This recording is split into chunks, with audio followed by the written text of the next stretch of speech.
June 16, 1976 was the spark that ignited the flames of freedom.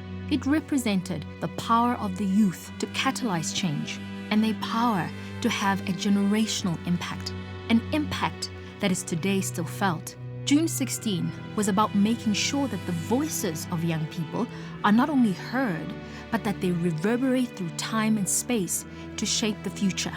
Today, the voices of young people are rising again and rising even higher. Young black man, doing all that I can to stand. Oh, but when I look around and I see what's being done to my kind, every day I'm being hunted as prey. My people don't want no trouble. The barbaric and senseless murder of George Floyd sent an electric shock that ripped through the US.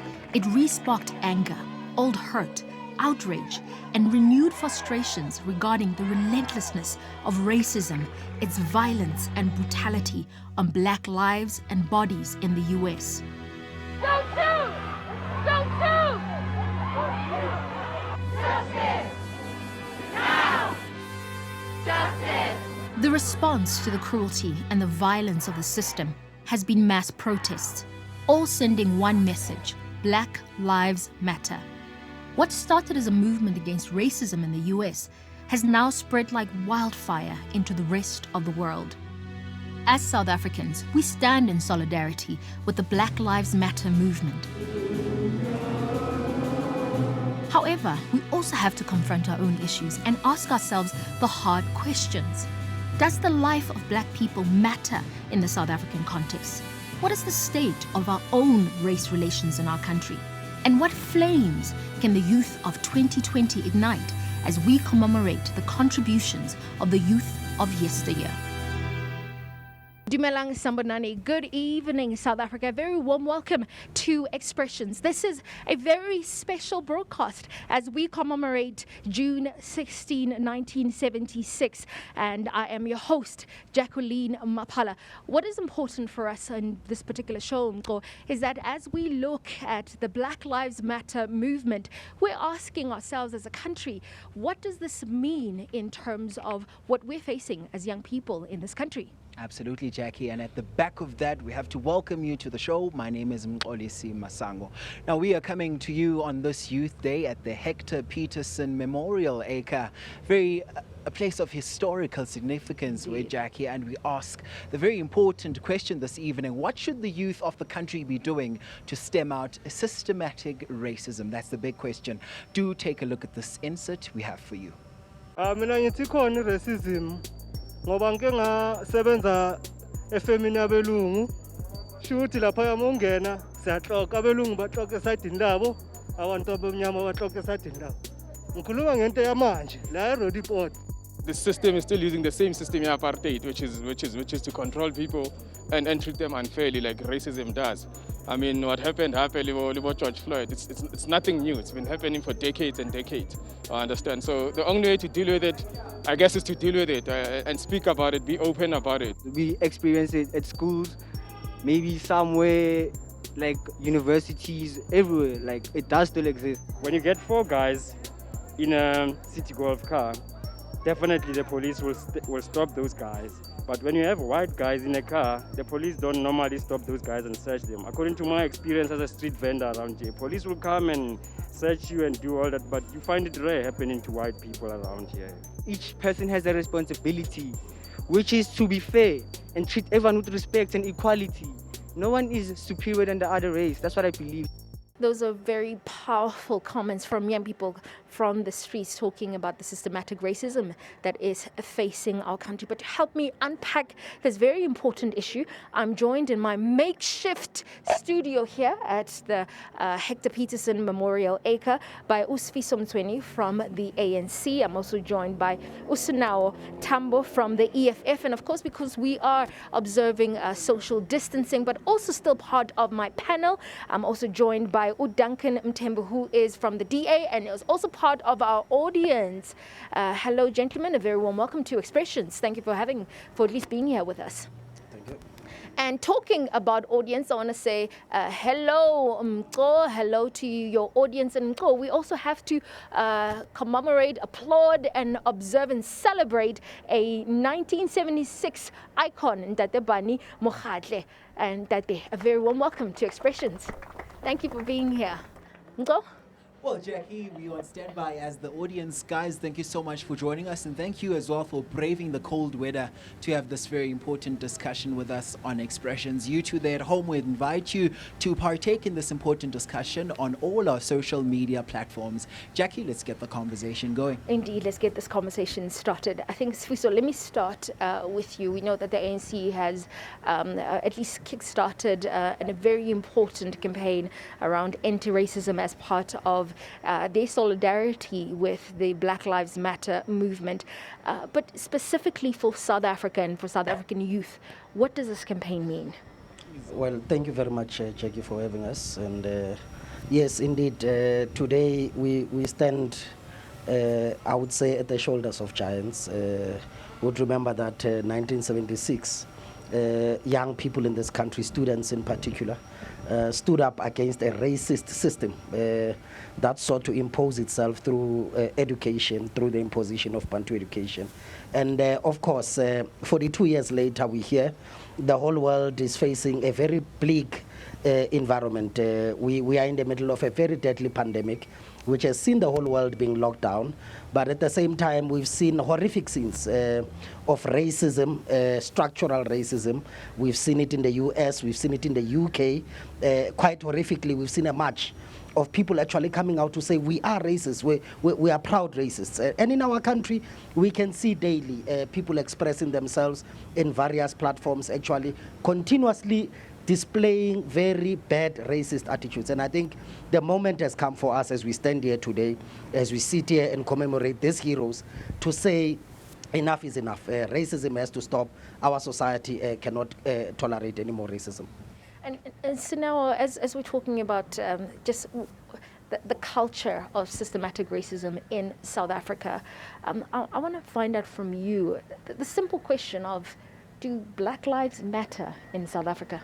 I would certainly say they don't in South Africa. In fact, it is quite ironic because one must question with what moral authority do those in power in South Africa, and perhaps South Africans themselves, seek to speak on behalf of or defend Black lives. Was it between the Marikana massacre or the brutalization of Fees Must Fall students who were demanding free education that we realized that Black lives matter in this country? Was it between the moments when we were burning foreign nationals from the African continent, kicking them out and labeling them as criminals, that we started to realize that Black lives matter? So there's no moral authority that South Africans or those in power who attempt to run campaigns today can run to say that they are in defense of Black lives, because currently in South Africa, Black life does not matter, because Black life and racism, of course, is not an expression of slurs or insults, but rather a systemic system that those in political power have the ability to change by changing the economic disparities in this country, by altering the spatial racism that characterizes how our society is structured. So Black lives don't matter in this country at a structural level, and those in political power have failed to alter that reality.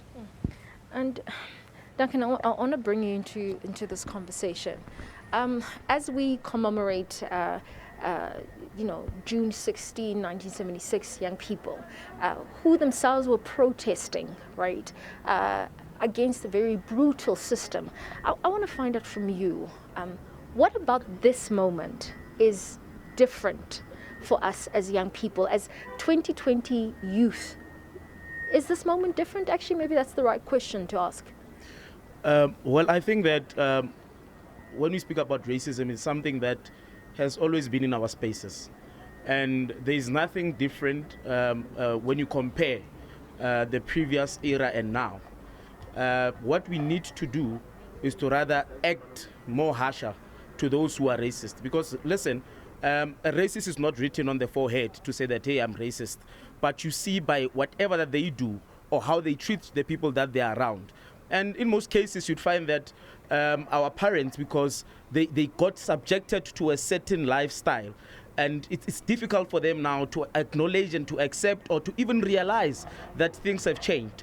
But us as the young people in this country, it's our responsibility to be conscious and actually educate those who are around us, and to make sure that when we see an act of racism or gender-based violence, we deal with it harshly. So we make sure that we report those, and those must be dealt with by getting harsher sentences. And the system, our system must come into effect and actually do more and do better. Indeed, and think I mean, as we continue to ask this very important question around what is the role of young people in South Africa in terms of changing the systematic racism that that is present in South Africa, I think it's a very important question that hopefully you're asking yourself, and obviously our guests have given us a lot of food for thought, and we continue this very important conversation after the break. And policy is going to be coming to us from the audience. Make sure you stay with us. We'll be back right after this.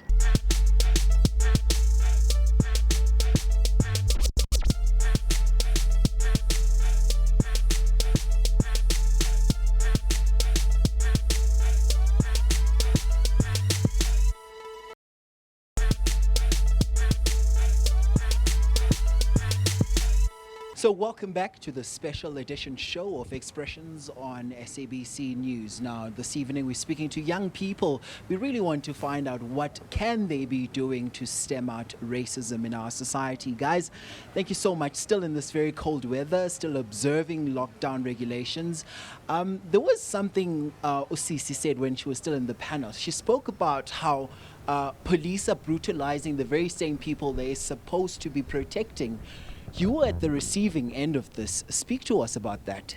I mean, when it comes to police brutality, when you are attempting to fight against a racist system or an oppressive system in South Africa, around the world, they don't take into cognizance the nature of the people that they are dealing with, right? A lot of the times the police that we have or the private security that we're meted against are ex-militia people. These are people who are trained in warfare, who are trained to kill, who aren't trained in crowd control, for an example. So when I was arrested on the countless amount of times that I was faced with, a lot of brutality, be it from, being extracted from the crowd of the Fees Must Fall movement into the van and being put into a private cell myself. That type of interrogation was a very violent one. It was violent psychologically, it was violent very emotionally, mentally as well. And violence is the language of the police. They don't know how to engage with society or with citizens. They don't know how to protect. How they do know how to engage with people is from a violent perspective, and that is something that has been taught from generations, right? Racism also, to a large extent, is stemmed and is rooted in violence. So for our police and our, security systems to be very violent, it also comes back from the fact that they were taught to be this way. So at this present point in time, there's no way for us to uncondition, the security systems of the police in this country. But what we need to do is we need to now engage in black pride. And by engaging in black pride, we need to now say racism is something that is not going to go away in the next 20, 30, 100 years. It's a dream for us to assume that it will. But what we now need to do is to counter racism. We need to come up with black pride, and this is where black consciousness comes into the forefront. Let's bring you in, Budwama. I think you also had another point to add on to this conversation. Yeah. No, thanks very much, Mko. I think it is very important and paramount for us to say that in most cases when we deal with police, we find that police are afraid to deal with serious issues such as rape, serious crimes of murder. But if you find learners marching in the street, you'll find police, majority of them, intimidating learners. So ours as young people of this country, we are saying that we are not going to be busy saying that the police are or brushing feelings of the police. But ours is very simple, that in terms of making sure that we move forward and run away from this thing of racism, first we must deal with the statues of the post-apartheid that are still existing. You'll find the statue of a white man who was in those apartheid times in this particular democracy that we are in. So it can be correct that we'll be dealing with issues of democracy, yet there are still some other things that are still representing the particular racist thing that happened in the past. More comments from the audience. Putwami here, Duncan, yes. I think that it's important when we are discussing such serious issues that are affecting our people. We should make it clear that South Africa belongs to all who live in it. And as young people, we should be mindful of saying that when we say that Black lives matter, we are not saying that Indians' lives does not matter. We are not saying that white people's lives does not matter. We are not saying that any other race lives does not matter. My sister, you bring an interesting take around institutional racism.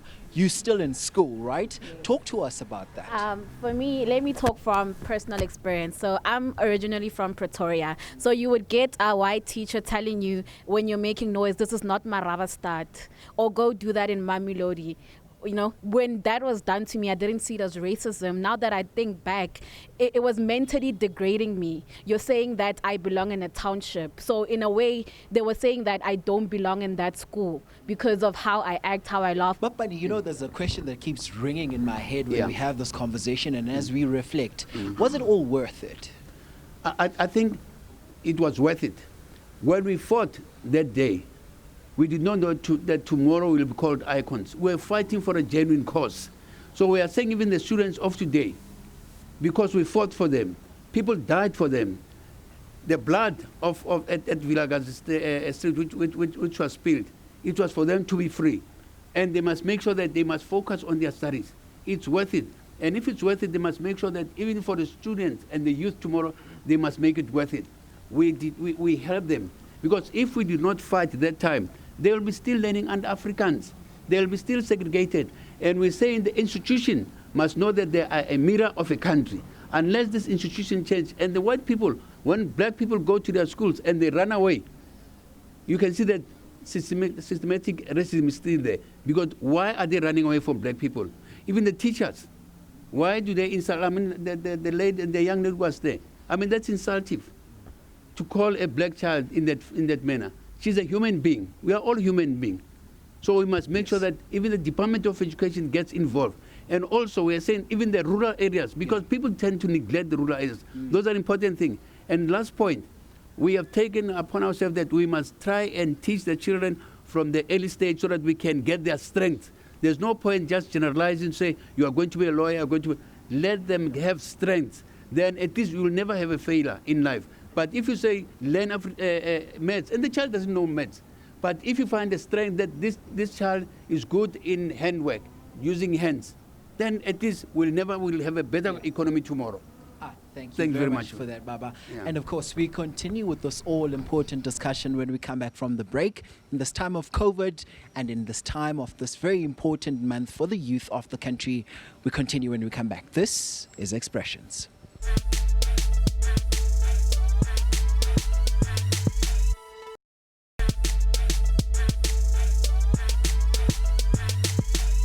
Welcome back. You're still watching Expressions, and we, of course, are commemorating Youth Day here on the show and obviously celebrating the spirit of young people to catalyze needed change in our community. And the question that we're asking you is, what is the role of young people in South Africa in changing systematic racism in our country? And of course, we've heard a lot from young people, not only from our panel, but also from our audience. But now, as we wrap up the show, we want to find out what is the way forward. How do we make sure that we bring sustainable change when it comes to racism? I'm joined by my panelists. I'm joined from the Institute of Race Relations. I'm joined by Gabriel Krauser, as well as from the Nelson Mandela Foundation. I'm joined by Neo Mohopa. Welcome to Expressions. It's good to have you. Thank you, Jackie. I'm sure, I mean, you've sat through the whole entire show. You've been listening to some of the comments that were coming from young people, you know, around what needs to be done, what young people can do to bring about change. I think maybe let me maybe direct this question to you, coming from the Nelson Mandela Foundation, and we know how you have stood up against racism, how you've acted against it. What is your advice to young people around what they can do to really bring about sustainable change when it comes to systematic racism in our country? Thank you, Jackie. Thank you very much for having us on this panel. I thought I would love to touch on the question on abolishing the police and defunding the police as well in this conversation as we try to find solutions. I think it's an interesting conversation that has been around for a long time now, at least until 1935. And the real impetus of the question around defunding the police has really been about funding means and methods for self-actualization. And the call to defund the police has always been a call to direct funds to entertainment, direct funds to mental health, to direct funds to social care, and has never been a call that was simply anti, but had a very strong, positive, pro approach on top of that as well. Mm-hmm. And for you, Gabriel, looking back, 1976, and representing the Institute of Race Relations, have we made progress as a country in terms of our race relationships in this country? Certainly we have. In many ways this country's failed, but in many ways it's succeeded. Our polling consistently shows that attitudes of ordinary people who don't have microphones like I do feel that race relations have strongly improved on all sides of the racial divides. I do think that this conversation has been really interesting, though, in showing sort of one of the disconnects that we have here, which is a new sense of what racism is. Racism is all parties, we've just heard. Racism is all policing, we've just heard. Racism is all sort of wealth inequality, or all corruption, or all lack to good service delivery. And that idea of racism, I think, sort of debunks or debases the original concept and creates a potential for a major problem, which I think is something that we pick up at the Institute of Race Relations a lot in our polling, in our conversations with ordinary South Africans, which is a failure of accountability. So one name I haven't heard is Collins Khoza. One name I haven't heard is Petrus Michels. One name I haven't heard is Sibusiso Amos. These people were killed by the police, not to protect whiteness, not under white supremacy, as the Nelson Mandela Foundation has said, and as we heard earlier this evening, but to enforce the lockdown regulations that prevented all South Africans from being able to purchase alcohol, and even then in an illegal and an irrational and a completely unconstitutional way. We need to hold the leaders accountable who have said, shoot to kill. We need to hold the leaders accountable who have said, if you don't have an arrest warrant, just slap people around. These are leaders of our country still today, but we are not holding them accountable. Why? Because we label everything that goes wrong as racism. Of course there's racism in this country, but not everything that goes wrong is racism. When we label everything that goes wrong as racism, those in power are able to deflect accountability from themselves. Gabriel says not everything is racism. So I think as we wrap up our panel conversation and discussion on this important issue around racism, I want to say a big thank you to all my guests who've come through and given us a lot of food for thought. And I'm going to throw everything to you just to close us off in terms of this conversation. Guys, we're wrapping the conversation up now. My brother, the way moving forward as young people, what needs to happen? I think it is time right now for us as people, as a united Africa, to understand we have a greater responsibility to ourselves and to the next generation to stop pointing fingers and start actually getting to work. We have to thank you so much for braving the cold weather this evening to come here and have this very important conversation. And of course, Jackie, as Expressions, we've just started it as an agent of transformation, and we've given voice to these very important voices this evening. Once again, a very big thanks for you for joining us there at home on this special broadcast. And of course, from all of us here at Expressions, we wish you a spectacular evening going forward. And of course, a big thanks to the Hector Peterson Memorial for hosting us this evening.